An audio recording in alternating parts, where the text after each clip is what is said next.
প্রিয় দর্শক ভাইরা, আমরা চলে আসছি এখন লালমনিরহাট জেলার আদিতমারী উপজেলার গ্রামের নাম কি এটা? বড় কমলাপুর গ্রামে। এবং এখানে এই এলাকায় শশার একটা ব্যাপক চাষ হয়। আপনারা জানেন যে এই বছর শশার বাজার মূল্য কম হয়, অনেক কৃষকই চাষে ক্ষতিগ্রস্ত হয়েছে এবং চাষের খরচও উঠতেছে না। আমরা এখন যে জমিটাতে দাঁড়িয়ে আছি এখানে আসলে অনেকগুলো জাত আছে, আর আমরা যে জাতটার জমিতে আছি এখন সেটা হলো তাজা প্লাস। অনেক দূর দূর থেকে অনেক লোকজন এখানে দেখতে আসতেছেন তাজা প্লাস। আমরা কাছ থেকে হয়তো দেখবো, দূর থেকেও দেখবো, অনেকের কথা শুনবো, কিন্তু আমরা যে জিনিসটা বোঝার চেষ্টা করতেছি সেটা হলো আজকের তাপমাত্রা এখানে 39 ডিগ্রি তাপমাত্রাতেও আমরা দেখেছি পাশে অনেকগুলো জাত আছে, সেই জাতগুলো আসলে টিকে নাই, গাছ নষ্ট হয়ে গেছে এবং পুরুষ ফুলের পরিমাণ অনেক বেশি।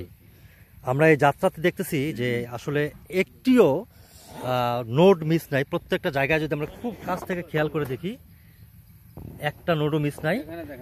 এবং আমরা যদি একটু নিচে বসি, জাংলার নিচে, তাহলে হয়তো আমরা ভালো মতো বুঝতে পারবো।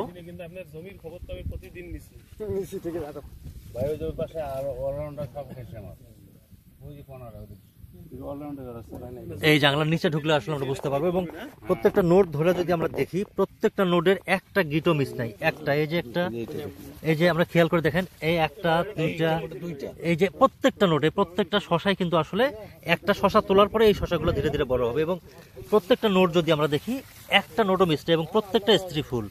প্রত্যেকটা শশাতেই কিন্তু আসলে নোডে শশা উঠবে। এই দেখেন শশাটা কত বড় হয়ে গেছে। আসলে এত বড় হওয়ার কথা না, কিন্তু বাজার মূল্য কম থাকায় কৃষক হয়তো এই শশাটা তোলেনি। নর্মালি এই শশাটার ওজন হতো 220 থেকে 280 গ্রামের ভিতরে হবে, এখন এটা হয়তো 400 গ্রামের কাছাকাছি চলে যাবে।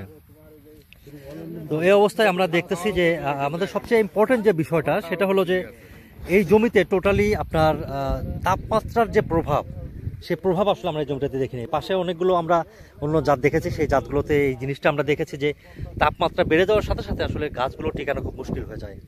এই জায়গাটায় আমরা কিন্তু মনে করব যে আজকে 39 ডিগ্রি তাপমাত্রাতেও এখানে শশার গাছের, শশার ফুলের এবং ওভারঅল যে শশার আসলে পারফরমেন্স, আপনারা যদি প্রত্যেকটা গিট খেয়াল করে দেখবেন, ওভারঅল যে পারফরমেন্স, সেই পারফরমেন্স কিন্তু খুবই সন্তোষজনক। এবং আমরা আশা করি এলাকায় এই শশাটা ব্যাপকভাবে জনপ্রিয়তা পাবে এই বছর।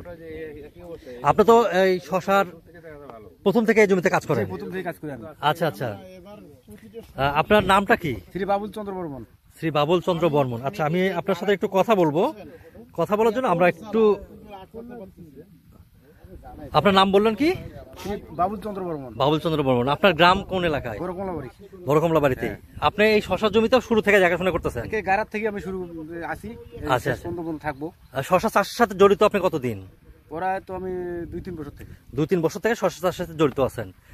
এবছর কয়টা জাত আপনারা করছেন এখানে? এই বছর আমরা 4টা জাত করছেন। তার মধ্যে আমরা যে জাতটাতে আছি, এই জাতটার নাম কি?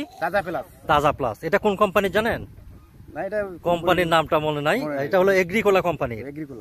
আচ্ছা, তাজা প্লাস। তো শুরু থেকে একটু শেষ পর্যন্ত বলেন তো যে আপনি যখন এই জিনিসটাকে চারাটা বপন করলে বীজ, তারপর চারাটা যে সুষ্ঠু মতো পরিপক্ক মতো মোটা হয়, গাছ গজাইছে কেমন? প্রথমে সুন্দর গজাইছে এবং চারা মোটা হয়, পাতা চ্যাপ্টা হয়ে উঠছে। আচ্ছা, তারপর আমরা যে পরিচর্যা করলাম, দেখলাম আরো তাজা প্লাসের গাছের ফিগার আরো ভালো, যেমন বাড়িমুড়া গাছের মতো ফিগার উঠে এরকম উঠলো।